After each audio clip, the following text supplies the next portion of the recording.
one time, get everybody together. All right, we will call the finance meeting to order. Looks like everybody's here and ready to roll. If Justice McGrew would open us with a prayer. Let's pray.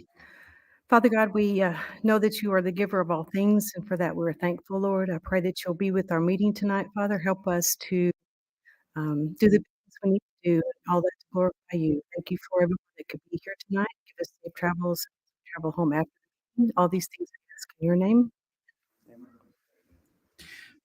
Mr. Chairman, I would remember Justice Bright in your prayers tonight. She lost her brother last Thursday.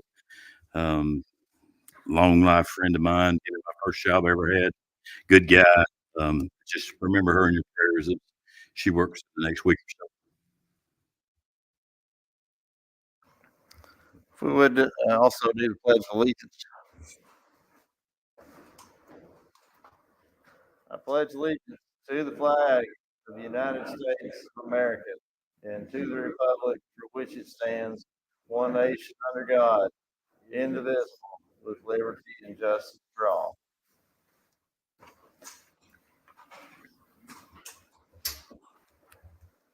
First thing we've got tonight is consideration of a resolution adopting the 2023 Garland County Hazard Mitigation Plan.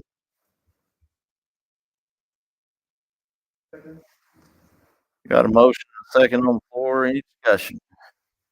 Mr. Chairman, this was started, I believe, in 2021. The first meetings took place in 2021.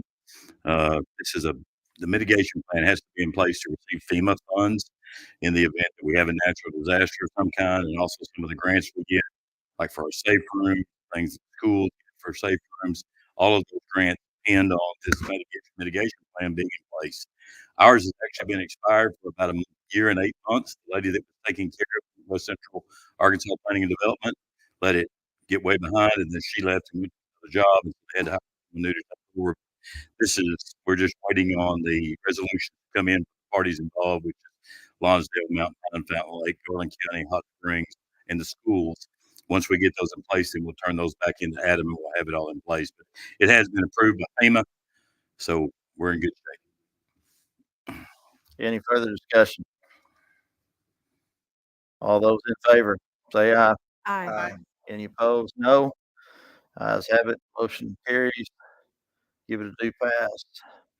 Next is consideration of an ordinance designating an entity to be responsible for collecting fines for the Garland County District Court. Move for approval. Second. Got a motion by Justice Dixon, second by Justice Hunter. Any discussion? This is a resolution that we need to have in place for audit to define who is going to collect the fines and fees. I think that we had a exemption for a while, but I think we need to put this in place now to meet the needs of legislative audit. Basically, it's not going to change anything. It's just going to assign that district court is responsible for collecting the district court fees, which they have been for a very long time. Any further discussion? All those in favor say aye. Aye. Any opposed? No. Ayes have it. Give it a due pass. Next, we've got one that's rather lengthy, and if the judge would jump in here and discuss these as we go through them, it's consideration of an ordinance to amend the 2023 Garland County Budget Ordinance 2257 to appropriate and transfer funds to various budgets. If you want to get it on the floor, then I'll try to go down through there and do it for you. Second. All right, so 4A, this is under appropriated amounts and personal services, and generally that's on workers' comp or overtime, the taxes on overtime. Sometimes when we have a department that has a lot of overtime, then we owe more workers' comp. This is something that we won't know until we get to the end of the year. They give us the number up front, we pay it up front, and we get a reimbursement mid-year, but this is the final cleanup for the year. This is county general, the payroll that comes out of there. Emergency 911, $15, it's the same thing there. I think most of these are going to be under appropriated on workers' comp. Sheriff is the same thing, under appropriated stuff on him. Cedar Glades Park, same thing, AJ up there. And then the STEP grant, that's under appropriated items. And just about all of these, and you can correct me if I'm wrong, but just about all of these are going to be in your workers' comp line item because it's a very delicate process to work through there. You know, if you have a private business, you have your experience rate is 3.5%, then you take your payroll and you multiply it by 3.5%, and that's what it is. Well, different jobs here carry different levels. So, like the solid waste department, people that run the bulldozer may have a different rate than the people that run the trash truck, and so forth and so on. Laborers may have a different rate. So it's very difficult to tell exactly what they are until you get to the end of the year and you find out what you need. Last line is the same thing. It's under appropriate amounts and personal services for the Victims of Crimes Act. And that's a budget. I mean, it's a grant there on the book. But these are all just cleanup is what they are, Mr. Chairman. Any further discussion? All those in favor, say aye. Any opposed? No. Ayes have it. Give it a due pass. Next, we've got number 5. It's going to be kind of the same drill, I'm hoping. Consideration of an ordinance to amend the 2024 Garland County Budget Ordinance 2341 to anticipate revenues and appropriate funds in various budgets. Second. Mr. Chairman, both the tax collector and the assessor, items A and B, are $600 out of, one's coming out of the late assessment fee and the other is coming out of the automation fund. So they're not going to affect the general fund, but we had a breach in our fiber from the basement of the courthouse to the government offices building. We got new fiber to every building except that one. And so somewhere in the fiber, it's breached. And so it's very intermittent how much it works. Rebecca's coming up on time to send out tax bills. So they've got hotspots up. I think it's working pretty good right now. We reached out to a contractor here, pricing, boring where we installed fiber out here at the box into there and then running over and tying new fiber into there. We will also pull the old fiber conduit that goes to the basement and have redundant connectivity back to the basement as well. So those two are have-to items. They were without any phone service and computer service. They were without just about everything there. Rebecca was operating off of our old laptops from the Quorum Court.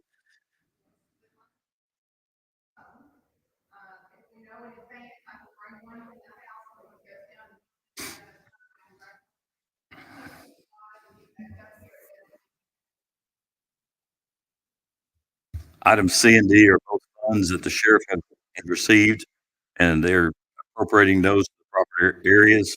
County General Fund will receive the 762.75 from FYA, and then the 86.27 will go into the Detention Facility Fund. That's for refunds from extraditions or damage to the jail, or vehicles out there, things of that nature. When somebody tears something on the cells, we can get reimbursement for that. The workers' compensation, again, here on the solid waste fee, we're increasing that to try to offset what we saw as a loss last year. This is the increase for the 2024 budget. Same thing in the 911 Communications Center. We're trying to step those up where we don't have to clean up at the end. And also, we're seeing overtime that increases the amount of workers' comp that you have to pay to. $5,000 is for leadership supervisor training program that's at National Park College that we're going to be providing for our supervisors in all departments that want to take it.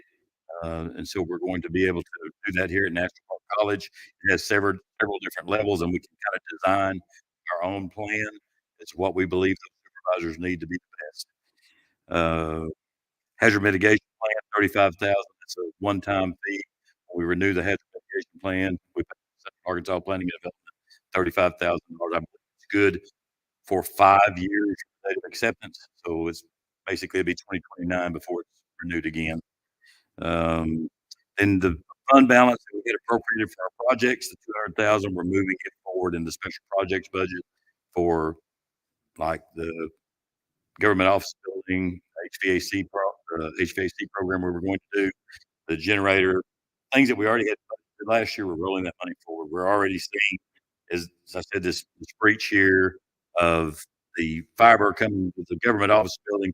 We also have a pH level problem in our geothermal system in the district courts building, where I'm going to have to hire someone to come in and monitor the pH. The way we found out it was pH was not correct was it sprung a hole in a stainless steel line over there. And so went to Little Rock, got the parts, came back and fixed that, but we want to make sure that it's not eroding away at some other items in there. That's a pretty elaborate system. And if you'll remember, those of you that were here a couple of years ago, we had to go in and dig up the whole front of the building, and we had a leaking line out there. We had to go in and fix that, and we have blueprints on the way it was designed to be built when it was built, and it does not match those. As built is nowhere close to what design was. So we're trying to make the most out of what we got. As a matter of fact, I think about 10 wells are missing. So it's difficult to keep the water temperature down in the summertime. Maintenance goes over there regularly. We've got fans on it, and we add cool water to it. But we need to make sure that we keep the pH level where it is. Otherwise, we might see eroding in some of the other lines up near the units in the attic. And that's it. Any further discussion? All those in favor say aye. Aye. Any opposed, no. If you haven't got a chance to look over that hazard mitigation plan, you really need to look over it. It's pretty involved, and some of the stuff you see in there is going to open your eyes to what could happen in the event of a dam failure or things of that nature. And if you start looking back at the natural disasters that have occurred here, we've had some. You just forget about them. I looked briefly before I come down here, and there's 3 rock slides up on Upper Central there that one actually killed somebody in a building there. So we've had a lot of issues here. I was talking to Thomas earlier about a property that we had purchased out off Highway 290 because it was in a floodplain out there and just kept flooding, and this was part of that. So it's a good thing to have, and I'm glad we've got it under our belt now before we have a problem and can't get reimbursed. Next, we'll look at our position and salary adjustments.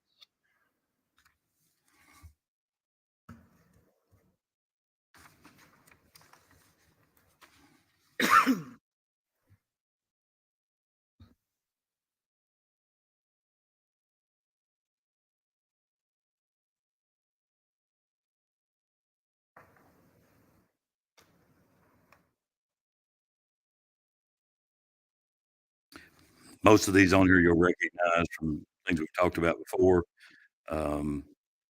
The part-time deputy coroner moved to full-time deputy coroner, and then the deputy coroner, which is one Jason Neighbors, who was appointed the 29th, to move up the coroner's position, a few positions in the sheriff's office, and then also in the treasurer's office at the landfill.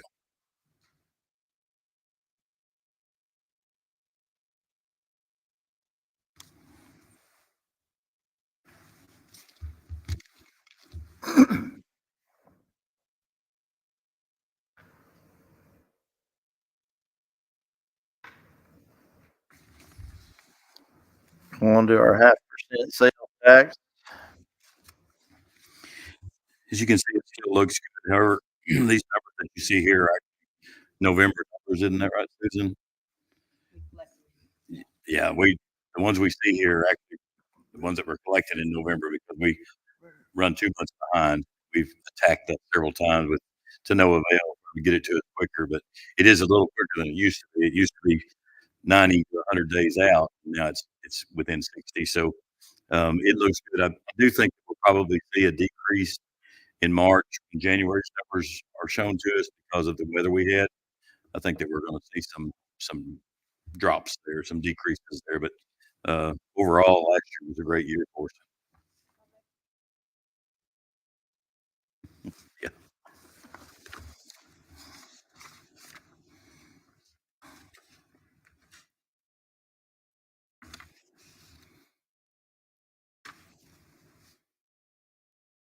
Oklahoma report.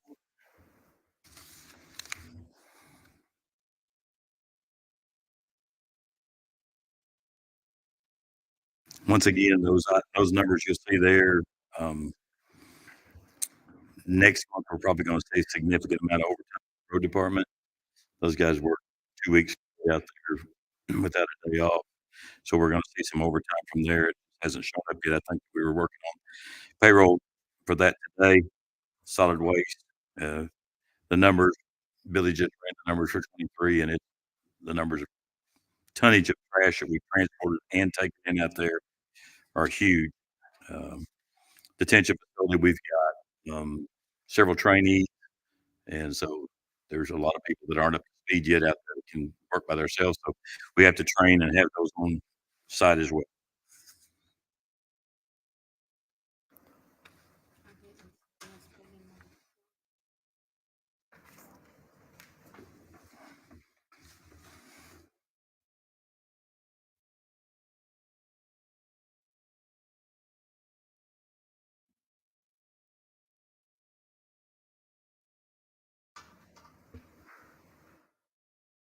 All right.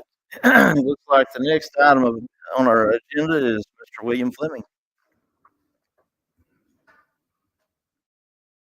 Mr. Fleming, I'm not sure if that microphone's on. There's a switch on the side towards you. You could just push it till it turns green. I think it should go towards Jason. There you go. Thank you. Appreciate the opportunity to address the board tonight, express my concern. Garland County Finance Committee, Monday, February 5th, 2024. The events recently reported in the Sentinel Record concerning District 5 JP serving on the board after he moved out of the district and then continues receiving his salary after he finally resigned certainly needs the attention of law enforcement. In my opinion, this was a deliberate, premeditated, sinful, and illegal operation going on in Garland County government at the financial expense of the taxpayers of Garland County. Therefore, I am asking the Garland County prosecuting attorney to immediately open an investigation into this incident by contacting the Arkansas State Police. I have spoken with the Office of Integrity that's in Little Rock, to which they pulled the articles and recommended the prosecuting attorney of Garland County send a letter to them or the Arkansas State Police to open an investigation. Therefore, I am demanding as a taxpaying citizen of Garland County that all of those Garland County government, from the judge, attorney, the clerk, payroll, the finance committee, all, and listen very carefully, who had knowledge of this activity and involved to resign immediately, thus saving the taxpayers thousands of dollars, and the prosecuting attorney of Garland County open investigation, and those who have had knowledge of this activity and involved and did not resign be fired, and the prosecution of those involved in this matter. Garland County deserves better representation. This matter does not need to be put under the rug. I will be addressing the Quorum Court Monday, February 12th, 2024. Also, this letter serves notice for a FOIA request of the dollar amount of business Garland County government has done with his company in 2023. CC, in the record, Garland County Prosecuting Attorney, Arkansas Office of Integrity, Arkansas Integrity, Arkansas Attorney General, and Arkansas Governor Sanders. Thank you. Thank Mr. you. Fleming, I got a question for you. It seems like you want a lot of people to resign and be fired. What's your plan for Garland County government to continue if all these people are fired or resign? Friend, let me say this. This wouldn't happen in a church without some folks leaving. If you know you were involved in this, you had knowledge, and you knew that you were involved in this scheme, then why would we want to continue paying somebody while there's an investigation when you know that you were involved in it? That's the waste of taxpayers' money. That is not accountability. So I'm just simply saying we need to pursue this. I've talked to several, and they're disheartened. It's a matter of distrust from of trusting our leaders in Garland County to allow such as this to go on, and it should not continue. So we need to proceed with an open investigation, and I'm following the Office of Integrity, and I'm following others that have shared with me about making sure this thing does not slide under the rug. Let's be open, dear friends, about where our money is going. I When don't I believe, I don't listen, believe you answered my question. okay, thank Because the you, sir. question was, if all these people resign, how's it gonna, Garland County government gonna continue to run? Well, you're gonna have to move in some other direction. Well, I mean, Well, why should we you do seem to that, think it should happen. sir? You seem to think that these people should resign, so you ought to have a resolution. I am saying if they had knowledge of it and if they were involved in it, why would we keep them on the payroll? Your question is, where are we gonna find other people? That's another side of the coin. No, my question was, how will we continue to operate government? That's your problem. That is the county problem. Are you saying that we need to continue traveling down this road? I'm saying that you make sure you got your facts right. I'm just reporting what's in the newspaper. You can't always believe what you read in the newspaper. That's exactly right. That's exactly right. You cannot even believe all you hear on Sunday morning from the pulpit either. You're sure right about that. But some facts has already been established, and so we need to proceed. All I hear is that there is an investigation going on, so I'm urging the investigation be completed. If Well, folks are I not would involved, suggest these people are innocent until proven guilty. all right. So we need to continue paying whoever is involved. I don't know who's involved. I'm looking forward to Well, you reading don't know, who's so involved. you shouldn't be making the statement that you're making. I'm saying whoever it is, if whoever it is, at any segment of Garland County government, if you were aware of this and involved in it, that's two different things. You can be aware of illegal activity and never report. But if you're involved in it, why should we continue paying? You'll have to make a decision. We can't force anybody out, but if you're involved in it, that's different than just having knowledge. Thank you. Thank you. Any other questions? Thank you. Motion to adjourn. All those in favor, go home.